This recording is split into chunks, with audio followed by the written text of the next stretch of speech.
Hi guys, for today's video gagawa naman tayo ng raisin bread. Umpisahan na natin at ito yung ating mga kailangan. 5 cups all-purpose flour, raisin, 1/2 cup powdered milk, 1/2 cup sugar, 2 teaspoon baking powder, 1 tablespoon vanilla, 1 teaspoon salt, 9 grams instant yeast, 1 cup water, 1 cup evaporated milk, and then 3 tablespoon vegetable oil.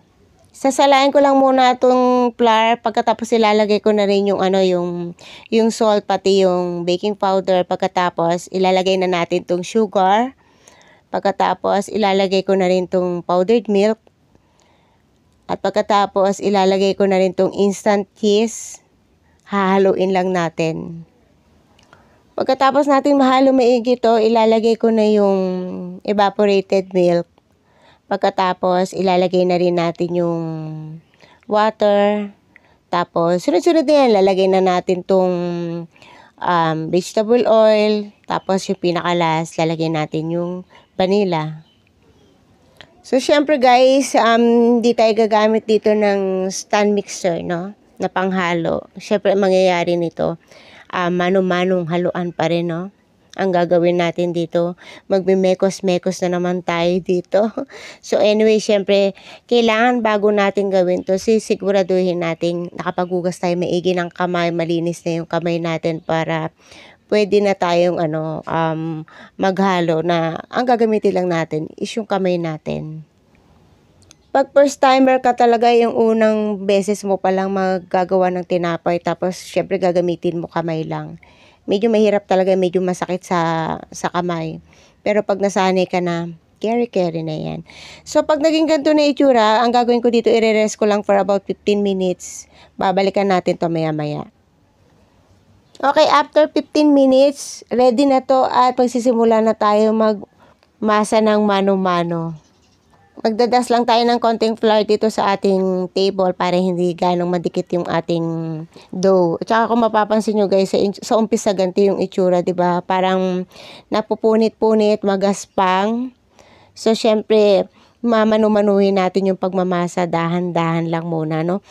Hindi nyo kailangang itodo-todo kaagad yung lakas nyo kasi ang mangyayari niyan, mapapagod lang kayo tapos yung minamasa nyo hindi pa namasa ng maigi.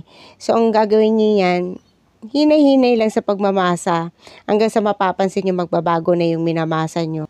At saka pag nagmamasa kayo dito banda sa malapit sa pulso, nandito yung puwersa, yung diin nung pagmamasa. Kaya kahit hinay-hinay lang yung pagmamasa nyo, basta madiin, maganda na yung kalalabasan ng dough nyo. Marami namang way or technique kung paano magmasa ng tinapay ng mano-mano. Tulad ng parang binabalibag, pinupold-fold. So, marami namang way yan. So, hindi nyo napapansin habang tumatagal. Gumaganda na yung minamasa nyo. So, ganyan lang ang gagawin nyo guys. Masa lang na masa. Usually, pag nagmamasa ako ng tinapay dahil mano-mano nga, it takes 40 to 45 minutes. Lalo na kung gusto mo ng magandang yung kalalabasan ng tinapay mo. Ganun katagal talaga yung pagmamasa. Pero kung sa stand mixer mo gagamitin yan, it takes 15 to 20 minutes or less than that. Kasi syempre iba yung machine talaga. Syempre mas mabilis talaga pag sa machine mo ginawa. Sa mano-mano nga lang talaga, medyo talaga kakain ng mahaba-habang oras mo yung pagmamano-manong pagmamasa. Pero nakakatuwa naman din kasi syempre iba talaga yung pag pinaghirapan mong gawin, 'di ba? So, at lalo na pag sanay ka rin naman ng gumawa, parang mani-mani na lang sa iyang pagmamasa na yan. So, ganito yung ginagawa ko guys. Tinatry ko ditong batakin. So, ito yung tinatawag na window pane. Yung pag hindi na nasira yung dough, stretchy na, na-stretch na, ibig sabihin okay na yung pagmamasa na ginawa natin. So, ready na to guys. Isiset ko na to. Uumpisa na natin tong paalsahin. So, ilalagay ko lang dito sa mixing bowl. Nilagyan ko lang ng konting vegetable oil yung bowl para hindi dumikit. And then, lalagyan natin ng oil dito sa ibabaw. Syempre para hindi mag-dry yung dough. So, tatakpan na natin to at papaalsahin ko to ng mga 2.5 hours. Or depende guys, no, sa weather kasi minsan. So, tinitignan ko na lang, no. Pag nag-double na yung size, okay na yun, no. Kasi minsan, pag sobrang lamig, mahirap umalsa yung dough. So, kaya nakadepende yan sa weather. So, ready ko na tong pan. Bali, igigrease ko lang to ng vegetable oil para syempre pag nilagay natin yung dough dito, mamaya pag naluto, hindi dumikit yung tinapay natin, hindi tayo mahirapang alisin. So guys, check na natin yung ating dough. So ito na, nag-double na yung size ng ating dough. And then gagawin natin press down to get all the air out to remove some of the gas bubbles. Ito yung pinakagusto ko sa lahat guys, yung pag nagdo-double na yung size ng dough, no? Dito ako tuwan-tuwa talaga. So, ibig sabihin, hindi nag-fail yung dough natin, umalsa yung dough natin. Kaya dito talaga, every time na gumagawa ko ng tinapay, doon ako excited, no? So, anyway, ito na, ikakata natin yung dough natin, no? Papartihin ko lang tong dough. At habang ginagawa ko to, magte-thank you po muna ako sa inyong lahat, no? Maraming salamat po dun sa, syempre sa matyagang nanonood sa aking channel, dun sa laging matyagang nagko-comment sa mga videos ko, no? Maraming salamat po talaga sa support na ibinibigay nyo sa akin, syempre, no? At kung bago ka sa channel ko, please don't forget to like and subscribe, and of course, don't forget to click the notification bell for new updates. So, paplat lang natin ito maigi, no? Hindi naman na kailangan na napaka-perfect nung lahat ng side, hindi naman na, no? So, pag naplat natin ito maigi, tsaka natin ilalagay na yung resin. Kung napakahilig mo sa resin, syempre mas masarap pag mas maraming resin ang ilalagay mo. Kasi actually nga, isang box ng resin itong nilagay ko dito, pero nung naluto nga parang nawala yung resin eh. Hindi ko alam saan napunta yung resin, kaya mas masarap talaga guys pag maraming resin yung ilalagay mo.